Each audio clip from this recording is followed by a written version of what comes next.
kila gaaray ay Shahrazad sheekadiisii wada ayadoo tiri markaas ay gabdhihii yiraahdeen u kaadiya mid kasta waxa la weydiinayaa sababta halkan keenta iyo qisadiisa kadibna kurka laga gooyo waxa ugu horeeyay wiilkii xamaaliga ah wuxuuna yiri waa idin wada bariyaa aniga dilka liga cafiyo wallahi nolol macaan oo dhib la'aan aynu ku jirnay ka hor intaysan dadkan saboolka ah inoo imaan iyo tujaartan bas aniga iskee cafiya halkan wuxuu ka tiriyay tixgaway ah oo ku baryootamayo maadaama uu hadalkiisa si qosol badan ah u dubay iskuna difaacay kadibna waxa ay yiraahdeen mid kasta baqsidiisa noo sheego kadibna iribka ka baxayaan halkan dib dambe lagu arkin waxa istaagay xamaaligii wuxuuna yiri aniga qisadeeda waa la wada yaqaanaa waxaan iska xamaali basiid ah ilaa aad idiga iga timaadeen wax kale aan wariyana ma jiraan iska tag ayay dumarkii yiraahdeen waad fasaxan tahay balse halkan ay dib dambe lagu arkin iska jir markaas ayuu yiri may wallahi aanan bixin ilaa aan maqlay sheekada nimankan mooyaan halkii ay iska fariistay waxaana la soo qabtay saddexdii nin saboolka ah midkood waxaana la weydiiyay maxay tahay sheekadaada ishaan aad laadahay miyaad u dhalatay mise way ka dhacday maxaad madax u xiran tahay maxay tahay saboolnimadan baan ay ku haysan markaas ayuu yiri aniga cabarnaantan kuma aanan dhalin waxay qabsatay sheeko cajiib ah oo haddaan ku qoro xataa irbad oo cibro u noqonaysa qof kastoo cibro qaata saboolkii koowaad wuxuu hadalkiisa ku bilaabay aniga waxaan ahaan jiray wiil oo boqor u dhalay waxaana jiray nin adeerkayga ahaa asna boqor kale oo ka ahaa magaalo kale anigana adeerkayga u tago oo boqortooyadiisa u tago oo wiilkiisa la soo ciyaaro aad ayaan u jeclaa inta badanna waan booqan jiray oo waan u tagi jiray maalintii dambe ayaa adeerkayga booqday wuuna i soo dhaweeyay asigoona i sharfay kadibna waxaa dhacday waxa ugu yimid in adeerkayga wuxuuna igu yiri in adeero hal arin ayaan ka codsanayaa ma ii sameynaysaa kolkaas ayaan ku yiri haa waan ku balan qaadi waan ku sameyn waxaan awooday wuu kaxeeyay wuxuuna igey meel qabuura agteeda wuxuuna igu yiri halkan igu sug waan soo naqanayaa markuu in cabaara iga maqnaa ayuu soo laabtay asigoo la socotay gabar xijaaban oo aan la arkayn kadib god meeshii ku yaala ayuu qoday si uu qoday waxaana soo baxay albaab wuxuuna geliyay gabadhii kadibna wuxuu ugu yiri walaalow haddii aan in adeerka ahay waxaan ka codsanaa godka markaan albaabka xidho inaad igu dawoosho oo korka dugto qofna aadan u sheegin waan ka ogolaaday sidii ayaan u sameeyay kadibna waxaan ku soo laabtay qasrigii subaxii markuu waaga bariyay ayaan soo kacay anigoo naxsan waana ka murugooday inaan in adeerkayga godkii ku xiray kadibna waan soo baxay waxaana imid goobtii laakiin meeshii waan garan waayay sidaan u raadinayay ayuu gobolkii iga dhacay meeshii kadibna waxaan ku laabtay qasrigii anigoo aan adeerkay waxba u sheegin suuxii dambana hore ayaan ka soo baxay anigoo ku soo laabtay boqortooyada aabahayga anigoo aadna ugu xun waxaan sameeyay kadib waxaa dhacday markii aan ku soo laabtay magaaladii aabahayga ka talinayay waxaan ugu imid ayadoo jabi kale ah wax walbana isku qasan yihiin markaasaan weydiiyey dadkii waxaana lii sheegay in aabahayga la dilay wasiirkiina la wareegay boqortooyadiisa iyadoo hadalkii lii wado anigana aan ka xumahay kana naxsanahay dilkii aabahayga loo geystay ayaa meeshii waxaa imid ciidankii wasiirka way qabteen waxayna ii geeyeen wasiirkii oo hurguf hore naga dhaxaysay hurgufta naga dhaxaysay ayaa waxay ahayd anoo yar ayaa maalin qasri waxaa ku soo degtay shimbir anigana waxaa gacanteeda ku jira waraf markaas ayaa shimbirtii ku tuuray anigoo warafkii adeegsanayo nasiib xumo wasiirkii oo meesha maraya ayuu warafkii isha kaga dhacay halkaas ayuuna ku ilbeelay balse maadaama aan ahaa wiilka boqorka ma uusan iga aarsan karayn laakiin hadda gacantiisa ayaan ku jiraa marka la ii geeyey ayuu amar ku siiyey askarta in isha laga soo tuuro sidaas ayaana isha laga geliyay kadibna mid ka mid ah askartiis ayuu gacanta ii geliyay wuxuuna ku yidhi ninkan wad oo meel hebla geey oo dil markaad dishana meedkiisa badda ku tuur sidii ayuu ii soo wada askarigii qoon hore ayaan askarigii hore isku lahayn markuu meeshii keenay ayaan tuugay oo aan aad u bariyey inuusan i dilin aniga oo soo xasuusiyey wanaagii hore iyo wada noolaashaheena wuuna iska keedaayey wuxuuna ugu yidhi yaan dib halkan lagugu arkin kadib waxaan iska aaday boqortooyada adeerkay markaan u imaaday oo aan u sheegay wax ku dhacay boqortooyada aabahay aad ayuu u murugooday wuxuuna ii sheegay in murugadii haysay murug kale aan ugu daray oo uu waayay wiilkiisii iyo gabadhiisii waxna uu weydiiyey inaan garanayo meesha ay joogaan markaas ayaan ku yidhi aniga gabadhaada waxba kama ogi laakiin wiilkaaga ayaa waxaa dhacay sidaas iyo sidaas waxaan ugu warmay siday wax u jiraan markaas ayuu farxay igana codsaday inaan geeyey goobtii kadibna waxaan geeyey goobtii oo godgod ayaan u furnay ilaa aan ka helnay albaabkii kadib hore ayaan u galnay godkiina waxaan ku aragnay raashiin iyo cunno iyo cabitaan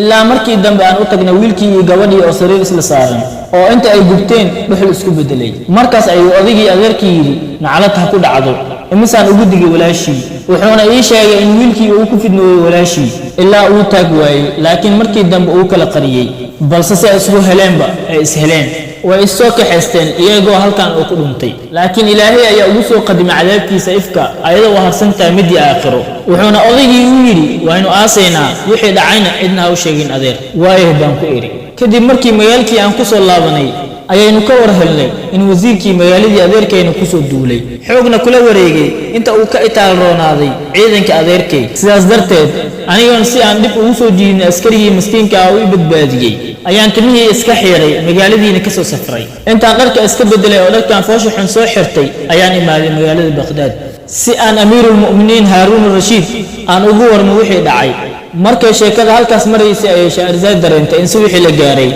wayna joojisay sheekada intii u badnayd beenkii 12aad markii la gaaray ay Shahrazad sheekadii meeshii ka bilowday ayadoo leh inkii sawirka ayaa wuxuu yiri anigoo jidka sii socday ayaan waxaan la kulmay ninkan faqiirka ah markaan is wareysanay ayaa waxaa naga hor yimid faqiirkan kale sidaas ayaynu isku soo weeshanay saddexdeenaba ilaa aan halkan ka nimid anigu waa taa sheekadeedu waxaan halkan u imid inuu wax ii qabto khaliifka markuu amiirkii hadalkaas maqlay aad ayuu ugu yaabay aadna uu ugu murugooday markaas ayay ku yiraahdeen gabdhihii faqiirkii koowaad waad fasaxan tahay waadna bixi kartaa balse wuxuu ku yiri ma tagayo ilaa aan ka maqlo dadkan kala sheekadooda halkii ayuuna fariistay waxaa soo kacay saboolkii labaad wuxuu hadalkiisa ku bilaabay anigana sidoo kale kuma aanan dhalan ishaan dunsan oo waxaa isoo martay sheeko cajiib ah oo haddii cirbata taa lagu qoro ay cibro u noqonayso dadka cibro qaata waxa ayna tahay aniga waxaan ka soo jeedaa qoys boqortooyo waxaana quraanka ku aqriyay 7 riwaayadood oo lagu aqriyo waxaa kaloo aqriyay kutubta diiniga ah anigoo cilmiga ka qaatay cilmo waaweyn oo caan ahaa taas waxaa ii sii dheereen علومتك kale ah cilmiga xidigaha iyo gabayada ilaa uu warkay meel kasta iyo boqortooyo kasta gaaray kadibna waxa arinteeda maqlay boqorka Hindiya kaas ayuu aabahay ergu u soo diray kuwaas oo sidii hadiyado qaali ah iyo fariin oo anigu igu codsanayo inaan soo booqdo boqortooyadiisa siga oo martiqaad ii fidiyay markaas ayuu aabahay diyaariyay 6 markab waynu baxnay anaga oo bada ku sii jirnay muddo bil ah ilaa aan si nabadgelyo ah ku gaarnay barigii waynu soo baxnay aniga soo raacnay 10 oo aan hore u wadanay si ay anagu alaabta ugu qaadaan markaan cabaar socon ayaa waxaana helay koox burcad ah oo carab ah kaas ayanu ku niri anagu waxaynu nahay ergo oo boqorka Hindiya ah loo soo diray ee faraha naga qaada waxay u jawaabeen boqorka aad sheegaysaa halkaan kama taliyo markaas ay naga furteen wixii xoolo aan wadanay intaas kuma aysan akaanine waxay go'aansadeen inay nalaayaan kolkaas ayaynu kala yaacnay anigoo dhaawac ayaan soo baxsaday sidaan u soo cararay anigoo naf ah gaajiyo oo tacbaan la ayaan soo galay magaalo aanan aqoonin qofkii ugu horeeyay aan arkaana wuxuu ahaa nin xarqaan la ah markaas ayaan salaamay anoo xaalkaygan ugu waramay wuxuuna ugu yiri warkaaga iyo cidaad tahayna cidna ha u sheegin waayo boqorka oo magaaladan ka taliya wuxuu ka mid yahay cadawga ugu waaweyn oo aabahaagu leeyahay haddii uu ogaado inuu boqorkaas ku dhalayna shaki la'aan wuu ku dilayaa ninkii uu u kaxeeyay oo gurigiisa ayuu u geeyay daraa xirto iyo cunto iyo cabitaanna wuu isiyay waxaana la joogay muddo 3 maalmood ah suuxii dambe ayuu u yimid wuxuuna ugu yiri ma taqaanaa aqoon ama shaqo aad ku shaqaysan kartid waxaan ku yiri waxaan ahay faqiih caalim ah isla markaasna aqoon-yahan ah wuxuu ugu jawaabay ninkii dadka magaaladan ku nool waa dad wada caamo ah aqoon iyo wixii la halmaalana shaqo kuma lahane ee wax kale ma taqaanaa markaas ayaan ku yiri maya wuxuu ugu yiri adiga sidaad tahay dhaxda adkayso oo faaskaas qaado duurkan qoryo ka soo gur cidnaha la sheekaysan ana u sheegin qofka tahay markaas ayaan baxay oo xaawalii soo guray kadibna suuq ayaan u iibgeeyay waana leeyo wada gatay lacagtii ayaan soo qaatay qaybna wax ayaan ku gatay qaybtii kalena meel ayaan dhigtay waxaan sidaas ahaadaba oo ku noolaa lacagta xaawada maalinkii dambe ayaan arkay geed weyn markaasaan go'aansaday inaan maanta geedkan googooyo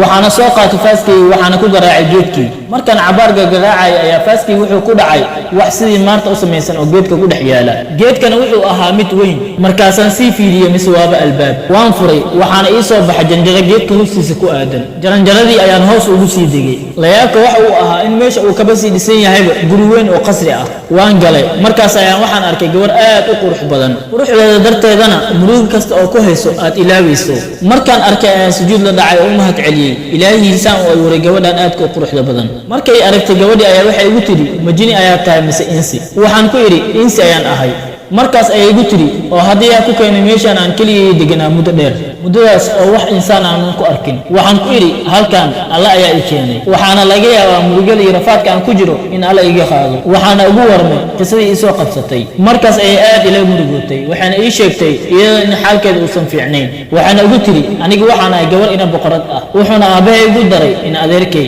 balse intaan aqal galin ayaa waxa isoo afduubtay cirfid la yiraahdo Jarjis bin Rajus bin Iblis waxa uuna ii keenay halkan aad u jeedo asigoo sidoo kalena ii keenay wax kasta oo aan u baahanahay wankii haweenba hal habeen ayuu ii yimaadaa asigoona isku soo ekaysiya muuqaal nin cajam ah wuxuuna ii sheegay haddii aan wax u baahdo in qubadaas yar halkaas dhalada aan taabto markaas oo aan taabtana anigoo aan xataa gacanta ka qaadin ayuu markiiba ii yimaadaa hadda asiga wuxuu igi sii maqan yahay 4 maalmood wuxuuna ii iman doonaa 6 maalmood kadib ka waran haddii aad ila joogto muddo 5 maalmood ah maalintuu imaan doonana maalinta ka horeysa aad iga tagto qof insi ah oo aan la sheekaysto ayaan u xiisooday markaas ayaan ka ogolaaday kadibna way ii waday waxayna ii keentay dhar qurux badan waxaana ugu ishaartay inaan soo qabaysto oo dharkana soo xirto markaas sidii yeelay ayay ii keentay cabitaan iyo cunto macaan halkii ayaan ku cashiyey kadibna waxay igu tiri xoogaa yar naso oo seexo waa daalan tahay markaas ayaan u mahad celiyey oo aan seexday oo iskaba ilaabay dhibkii ii haystay xoogaa kadib markaan soo kacay ayaan waxaa arkay ayadoo ii kor fadhisa lugahana ii duugaysa markaas ayay igu tiri waxa maad iskale ilaahigii halkan ku keenay wallaahi ayaan ku dhaartay nolosheedii ciil ay isku bedeshay tan iyo markii meeshan maxbuus leega dhigay waxaana tiri satix calaacala oo kaga xaal warmayso dhibta ay haysato markaan maqlay gabayii gabadha ayaan sii jeclaaday jecel dhab ah halkii ayaana kula sheekaystay waxaana la qaatay habeen aan weligii ilaawi doonin markaasaan ku yidhi soo baxayna keen oo halkan aan kaa kaxeeyey gabadhii markii hadalkayga maqashay ayay igu qosashay waxaana igu tiri iimaan yeelaniyo cirfiidkani 10kii habeen baa hal habeen ay ii yimaadaa inta kalena adiga iskale isdaji markaas ayaan ku yidhi uma dul qaadan kar sidaan qubadaas gambaleelka ahna waan garaacayaa markuu jinka yimaadana kurka ayaan ka jarayaa waana soo qabtay qubadii yaray markaasaa garaacay markii gambaleelkii garaacay gabadhii isku naxday igu tiri maxaa samaysay miyaanan kugu oran ha garaacin hadda cifriidku ay u soo socdaa dhuumo intuusan ku dilin dhib culus ayaad noo soo jiiday kolkaas ayuu dhulkii kala dilaacay intaan naxay ayaan dhankii albaabka u cararay cabsi darteedana waxaan ka soo cararay faaskaygii iyo kob aan lahaa markuu cirfiidkii yimid ayuu gabadhii ku yidhi maxaa darnaa oo aad igu wacday waxayna tiri wax daran ma jiraane ee waxaan dareemay caajis daran iyo oon daran waxaan rabay biyo qabow aan cabo oo aan caajiska iskaga bixiyo kolkaas ayuu jinnigii arkay kobtii iyo faaskii gabadhii ayuu weydiiyey agabkani waa mid insi u gaar ah maxaa halkan keenay mise gadaasheedii ayaa dad insi ah si qarsoodaha kula kulantaa markaas ayay gabadhii tiri maanta ka hor maba arkinba waxaa laga yaabaa markii aad adiga soo gelaysay dhulka kala jeexmay inuu adigu ku soo raacay balse jinnigii midaas muusan ku qancin gabadhiina wuxuu ku xiray tiir meesha ku yaalay markaasoo aad u garaacay balse wax ma aysan u sheegin aniga oo naxsan aadna ugu shalaynayo ayaan imid gurigii cabaar markaan joogay ayaa waxaa ii soo galay ninkii harqaanlihii ahaa wuxuuna ugu yidhi waxaa banaanka jooga nin cajam ah oo faaskaagii kobtaadii wada mise waa cifriidkii oo ku dhaartay inuu keeni doono qofkii lahaa kobtaas iyo faaskaas markuu arkay ayuu cifriidkii isku bedelay oo dhulkii la galay ilaa uu ii geeyey gabadhii oo tiirkii ku xiran markaas ayuu gabadhii ku yidhi ninkaan ma taqaanid miya waxay tidhi weligay maanta ka hor ma aanan arkin intuu saaf dheer u dhiibo ayuu wuxuu ku yidhi hadday sidaas tahay qabso seeftaan oo kurka ka gooy kolkaas ayay gabadhii tiri qof insaan ah oo waxba geysan sideen kurka ugu gooyaa kadib ayuu aniga ii soo jeestay wuxuuna ugu yidhi adigii gabadha ma taqaanaa waxaan ku yidhi maya intuu seeftii ii dhiibo ayuu wuxuu ugu yidhi haddaadan aqoonin kurka ka gooy anigana kuma dili doonee kolkaas ayaan ku yidhi haddii ay garatay ayadoo gabaraa qiimaha insaanka uu leeyahay aniga maxaa ii diiday inaan garto anigoo nin rag ah markaas ayuu seeftii qaatay oo gabadhii gacantii midig ka gooyey kadibna gacanta bidix kadibna lugta midig kadibna lugta bidix wuxuuna ugu yidhi sidaas ayaan ku abaalmariyaa gabadha ay khayaanta adiga soo ma ahan waxaan kugu samayn doonaa wax dilka kaga daran inta uu i sixray ayuu ii bedelay daanyeer kadibna guri hood ah ayuu igu tuuray waxaan hoodkii ku jiraba anigoo aan ku xun wixii gabadhii ku dhacay anigana isoo maray ayaa maalinkii dambe ku soo dhacay meel xeeb ah mise waa markab safar ahba markaas ayaan si qarsoodi ah markabkii ku soo fuulay muddo kadib waxay arkeen ninkii markabkii lahaa waxayna is weydiiyeen si aan markabka ku soo raacay mid ka mid ayaa yidhi aan bad iskaga tuurna xayawaanka intuusan dhib inoo keenin marka hadalkoodii maqlay ayaa koodii ugu sareeyey islahaa hoosta ka galay markuu i arkay ayuu ii beerjileecay wuxuuna ku yidhi faraha ka qaada daanyeerkan aniga ayuu muhiim ii yahay wixii markaas ka dambeeyey ninkaas kama aanan fogaan jirin wax kasta u baahan yahayna waa u keeni jiray kadibna aad ayuu ii jeclaaday waxaan safar soo ahaanaba oo soo socnaba waxaa noogu kacay duufaan aad u xoog badan waxaana u jihaysanay dhankii xeebta si aan isugu badbaadino markii xeebtii tagnay ayaa waxaa noo yimid ciidan ka socda boqorkii magaaladaas u talin jiray waxayna ahayd magaalo cilmiga aad loogu jeclaa dadkeeduna waxay u badnaayeen dad culamo ah markaas ayay noo keeneen waraaqado waxayna nagu yidheen boqorka waa idiin soo salaamaya qof kastana fartiis iyo wuxuu yaqaan ha ku qoro qofkiina ugu qurux badnaado boqorka ayaa abaalmarinayo markaas ayaa warqadihii la qaybinayay dhinac ka galay laakiin waa la ii diiday balse hal warqad ayaan dafay kolkaas ayaa askartii damceen inay dilaan ayaga oo moodo inay warqadii jeexjeexayo ninkii markabka mas-uulka ka ahaa ayaa wuxuu ku yidhi daaya bal aan eegno wuxuu warqad ku samayn doono weligii ma aanan arkin daanyeerkan midka maskax badani marka sheekadii halkaas maraysa ayay shaarzaad dareemtay in subaxii la gaaray markaas ayay joojisay hadalkii u banaanaa. Anaga halkaas ayaan ku soo koobaynaa sheekadeeni maanta. Inta aan ku kulmi doono qaybta dambe waxaa idinkaga tegayaa sidaa iyo fi amaanillaah. Wassalaamu calaykum wa rahmatullaahi wa barakaatuh.